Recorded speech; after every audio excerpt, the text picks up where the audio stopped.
a little about that? Yes, that book is entitled The Birthing Stool.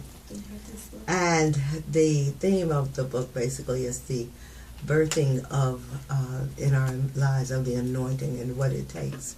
Sometimes we look at it coming from, we pray and fast and believe God, and we go through all those things, but it starts way before that. It started when we were children. Yes. It started with our experiences. And where we've come through those experiences and what has happened through those experiences. Once again, it's an opportunity, but it's an opportunity in which the anointing is birthed in us, and then things that God empowers us to do in life, from the top of some mountains to right there on the street level. You know, let me give you an example. Years ago, I had my church had the calling to do missions and evangelism, outreach. That's my too just come on. That's what I do. I love doing that. And so I wanted to open a soup kitchen down on Paramore, and I did.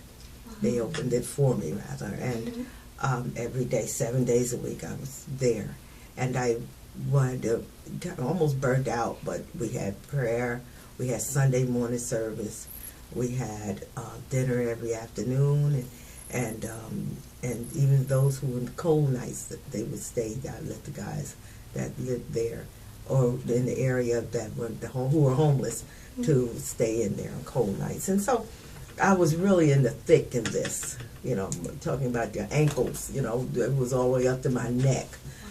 And one evening, a young man came in, and even when you're tired, when you've gone through life and had some rough places, you look like no one is helping, and you're there by yourself. You're not getting enough support from here and there, and for various reasons. It was nobody's fault, but a young man came in and told me, you know, he had Bible study with me, and he told me he'd be back Sunday. When he came back that Sunday morning, we were in the middle of our Bible study, and he said, I can't stay, I got to get a job. I'm going with this other man to his church this morning, Miss Gail, but I can't. I said, no problem.